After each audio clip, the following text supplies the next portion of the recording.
తాకట్టులో ఉన్న బంగారాన్ని విడిపించి ఆ రోజు ఆన్లైన్ రేటుకే మేము కొంటాం. Sharma gold company. ప్రేక్షకులకు నమస్కారం.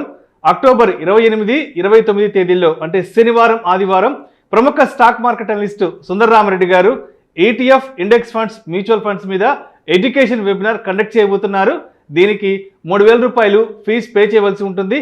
ఆసక్తి ఉన్నవారు ఈ కింద స్క్రోల్ అవుతున్న నంబర్ కాల్ చేసి వెంటనే మీ రిజిస్ట్రేషన్స్ ను పూర్తి చేసుకోగలరు. సార్ నమస్తే. సార్ నమస్తే అండి. సుందరరామరెడ్డి గారు, ఇండియాలో ఉండే ఏఎంసీలు ఎన్ని రకాల మ్యూచువల్ ఫండ్ స్కీమ్స్ని రన్ చేస్తున్నాయి? హైయెస్ట్ రన్ చేసే ఏఎంసీలు ఏమున్నాయి? లోయెస్ట్ స్కీమ్స్ రన్ చేసే ఏఎంసీలు ఏమున్నాయి? సో ఇండియాలో అంటే హైయెస్ట్ అంటే ఐసిఐసిఐ ప్రుడెన్షియల్ మ్యూచువల్ ఫండ్స్ వాళ్ళు అండి. వాళ్ళు భారీ రన్ చేస్తారు. ఆల్మోస్ట్ 76 ఈక్విటీ స్కీమ్స్ రన్ చేస్తారు వాళ్ళు.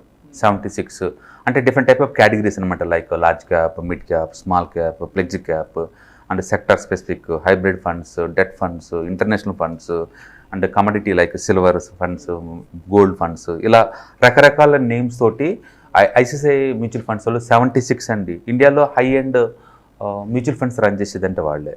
And second one HDFC mutual funds అండి. వాళ్ళు 46 స్కీమ్స్ రన్ చేస్తున్నారు. అండ్ థర్డ్ వన్ నిప్పాన్ అండి. అండ్ 45 ఫండ్స్ రన్ చేస్తారు. అన్నిటికన్నా తక్కువ అంటే లేటెస్ట్గా బిగిన్ చేసిన బజాజ్ ఫిన్సర్ వాళ్ళు అండి. వాళ్ళు ఒక స్కీమ్స్ రన్ చేస్తున్నారు బజాజ్ వాళ్ళు. అండ్ ఎన్జే వాళ్ళు అయితే 2 ఫండ్స్. అండ్ కొంచెం పెద్ద సైజ్ అయ్యండి, తక్కువ స్కీమ్స్ రన్ చేస్తుందంటే and Parikh flex cap famous అయిన ఫరాగ్ వాళ్ళు అండి. అండ్ ఫరాగ్ వాళ్ళు అయితే ఆల్మోస్ట్ 3 రన్ చేస్తారు మొత్తం వాళ్ళు ఇప్పటికి. 3 అంటే tax fund, debt fund and flex cap 3 funds వాళ్ళు రన్ చేస్తున్నారు. సో తక్కువ అంటే వీళ్ళు అండ్ ఎక్కువ అంటే ఐసిఐసిఐ మ్యూచువల్ ఫండ్స్ వాళ్ళు ఎక్కువ స్టార్ట్ చేస్తారన్నమాట. బట్ ఎన్ని చేసినా సరే మనకి మరీ ఎక్కువ కేటగిరీకి వెళ్ళే బదులు 1 లేదా 2 కేటగిరీలు మనకు సరిపోతాయండి. కాబట్టి mid and small cap category ఈ 2 సరిపోతాయి అనమాట. అందుకని వాళ్ళు ఛాయిస్ ఇచ్చారు కదా అని చెప్పేసి అన్నీ తీసుకోవాల్సిన అవసరం లేదు. వాళ్ళు ఎవ్రీ మంత్ లేదా ఎవ్రీ క్వార్టర్లీ ఏదో ఒక కొత్త ఫండ్ లాంచ్ చేస్తూనే ఉంటారు. కొత్త పేర్లు పెట్టేసి లాంచ్ చేస్తూనే ఉంటారు. బట్ హిస్టారికల్ డేటా చూడకుండా అండ్ కొత్త ఫండ్స్ మనం తీసుకోకూడదు. ఫర్ ఎగ్జాంపుల్ చాలామంది అనుకుంటారు ఇంటర్నేషనల్ మ్యూచువల్ ఫండ్స్లో ఎక్కువ రేట్ ఆఫ్ రిటర్న్ వచ్చిద్దేమో అనుకుంటారు. మన కనుక చూసుకుంటే Brazil based mutual funds 10 years back ఇండియాలో లాంచ్ చేసిన మొత్తం కూడా 0 రిటర్న్స్ అండి. లాస్ట్ 10 years నుంచి 0 రిటర్న్స్. అందుకని ఇంటర్నేషనల్ మ్యూచువల్ ఫండ్స్ అనగానే అమెరికాలో ఇన్వెస్ట్ చేస్తే వచ్చినట్టు వేరే కంట్రీలో పెడితే కూడా వస్తే అనుకోవద్దు. చైనా ఫండ్స్ అన్నీ utter flop. Greater China funds కూడా చాలా ఫ్లాప్ అయినాయి. బ్రెజిల్ ఫండ్స్ అన్నీ కూడా చాలా ఫ్లాప్ అయినాయి అనమాట. ఓన్లీ అమెరికన్ సెంట్రిక్ మ్యూచువల్ ఫండ్సే కొంత బాగా వచ్చింది. అలాగని కొంతమంది ఈ మల్టీ అసెట్ క్లాస్ అంటే రిస్క్ తగ్గి రివార్డ్ ఎక్కువ వచ్చిద్దేమో అనుకుంటారు. బట్ హిస్టారికల్ డేటా చూసుకుంటే మీకు 10% కంటే ఎక్కువ రాదు.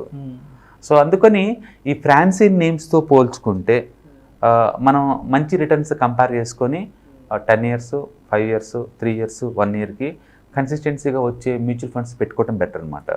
అందుకని ఇండియాలో అయితే small and mid cap category చాలా బాగుంటుంది. అవి తీసుకోవచ్చు. అండ్ ఏదైతే సెక్టార్ని బీట్ చేస్తూ ఉంటుందో ఎవ్రీ ఇయర్, ఏదైతే లోయెస్ట్ ఎక్స్పెన్స్ రేషియో ఉంటుందో, ఏదైతే ఆల్ఫా ఎక్కువ వస్తుందో, లో స్టాండర్డ్ డీవియేషన్ మెయింటైన్ చేస్తుందో అలా ఉన్న టాప్ 5 మ్యూచువల్ ఫండ్స్లో ఏదో ఒకటి తీసుకోవచ్చు. కాబట్టి మనం ఈ నిప్పాన్ చాలా పాపులర్, హెచ్డిఎఫ్సి చాలా popular, axis, Kotak and Parag ఇవన్నీ చాలా ఫేమస్ అనమాట. కొన్నిట్లో స్పెషలిస్ట్ కూడా ఉంటాయి అనమాట. ఈ మధ్యకాలంలో క్వాంట్ ద బెస్ట్లో ఉందండి అన్ని కేటగిరీలు కూడా. లాస్ట్ 5 years నుంచి దాని హవా నడుస్తుంది.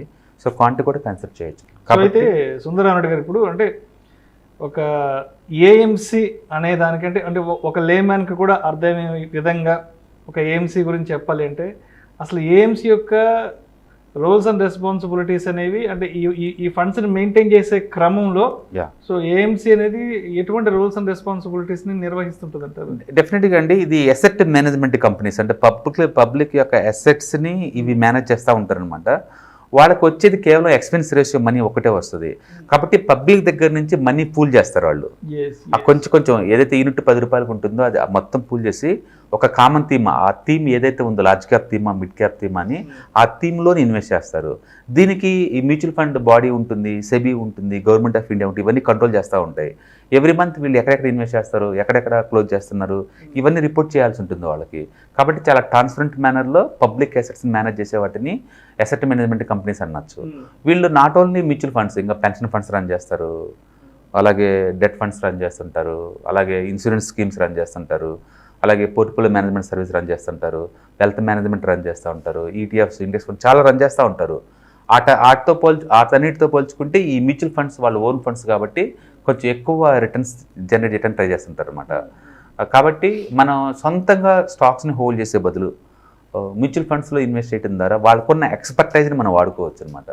అండ్ మోర్ ఓవర్ ర్యాపిడ్గా చేంజ్ అవుతున్న ఈ బిజినెస్ ఎన్విరాన్మెంట్లో ఏ స్టాక్స్ మనం ఎక్కువ రోజులు ఉంచుకోలేము, ఎందుకంటే వాటి గురించి మనం పెద్ద తెలియదు కాబట్టి. కానీ వీళ్ళు అలా కాదు, నిరంతరం ఈ ఎక్స్పర్ట్స్ ఏంటంటే ఆ కంపెనీ సీఈఓస్తో మాట్లాడుతూ ఉంటారు, కొత్త కొత్త ఆపర్చునిటీ ఎక్కడ క్రియేట్ అవుతున్నాయో చూస్తూ ఉంటారు. అందుకని డైనమిక్గా మార్కెట్లో పొజిషన్స్ మారుస్తూ పోతుంటారు. అండ్ మోర్ ఓవర్ మ్యూచువల్ ఫండ్స్లో వాళ్ళు సంవత్సరానికి ఎన్ని మాటలు స్టాక్స్ మార్చినా సరే వాళ్ళు ట్యాక్స్ కట్టరు. అదే మనం అలా కాదు, ఇండివిజువల్గా నువ్వు స్టాక్స్ మార్చుకుంటూ పోతున్నావు అనుకోండి, 1 year తర్వాత వచ్చిన ప్రాఫిట్స్లో ఉంచి నెట్ ప్రాఫిట్లో ఉంచి నువ్వు long term capital gain tax లేదా short term capital gain tax కట్టాలి ఖచ్చితంగా. మ్యూచువల్ ఫండ్స్ అలా కాదు, అంటిల్ మనం రిడెంప్షన్ చేస్తే తప్ప ఫండ్ మేనేజర్స్ ఎన్ని మాటలైనా అమ్మచ్చు, వాళ్ళు ట్యాక్స్లే ఉండవు. అందుకని ఆ ఫ్రీడమ్ తీసుకునే వాళ్ళు ఎక్కువ రేట్ ఆఫ్ రిటర్న్ జనరేట్ చేస్తారు. అందుకని 90% సినారియోలో మనం మ్యూచువల్ ఫండ్ రిటర్న్స్ అంత ఈజీగా బీట్ చేయలేం. అందుకని బెస్ట్ ఏంటంటే ఎక్స్పర్ట్స్ కాబట్టి వాళ్ళకి అవుట్సోర్స్ చేసి మన పీస్ ఆఫ్ మైండ్తో ఉంటే చాలా బెటర్ అనమాట. ఎందుకంటే స్టాక్స్ మనకు తెలియదు జీరో అయ్యేంత వరకు కూడా. నోకియా ఏమైపోయింది, బ్లాక్బెర్రీ ఏమైపోయింది, యాహూ ఏమైపోయింది, ఓకే, కొటెక్ కెమెరాస్ ఏమైపోయినాయి, ఇలాంటి మంచి మంచి వరల్డ్ నెంబర్ 1 కంపెనీసే జీరో అవుతున్నాయి ఈ రోజుల్లో. అంటే మనకేం తెలియదు స్టాక్స్ గురించి. అందుకని స్టాక్స్ అప్పుడప్పుడు అండర్ పర్ఫార్మ్ చేస్తూ ఉంటాయి 5 నుంచి 10 సంవత్సరాల వరకు కూడా. ఆ టైంలో ఆ పెయిన్ భరించే బదులు ఎక్స్పర్ట్స్ హెల్ప్ తీసుకోవటం వల్ల ఏంటంటే సేఫ్ అండ్ సెక్యూర్గా మనకు మనీ వస్తుంది. మన తరపున వాళ్ళు పనిచేసి పెడతారు. ఎందుకంటే వాళ్ళు డైరెక్ట్గా సీఈఓతో మాట్లాడి క్లారిఫికేషన్ తీసుకుంటారు ఏదైనా అవసరం అనుకుంటే. మనకైతే రెస్పాండ్ ఎవరు వాళ్ళు ప్లాంట్ విజిట్ చేస్తారు, డీలర్స్తో మాట్లాడతారు, డిస్ట్రిబ్యూటర్స్తో మాట్లాడతారు, అండ్ ఇండస్ట్రీ హెడ్స్తో మీటింగ్లు పెట్టుకుంటూ ఉంటారు. ఎకానమీ గురించి బాగా అర్థమవుద్ది, వరల్డ్ వైడ్గా ట్రెండ్స్ అర్థం అవుతాయి.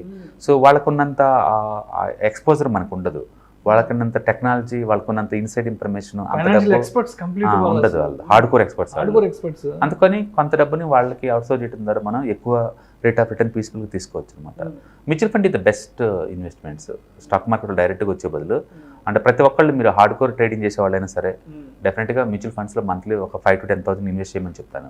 ఎందుకంటే కెరీర్ పరంగా మీరు 100 తప్పులు చేయండి, బట్ అందులో ఇన్వెస్ట్ చేయడం ద్వారా లాంగ్ టర్మ్లో మంచి మనీతో బయటికి రావచ్చు. ఇవన్నీ చిన్న చిన్న మిస్టేక్లు అనమాట.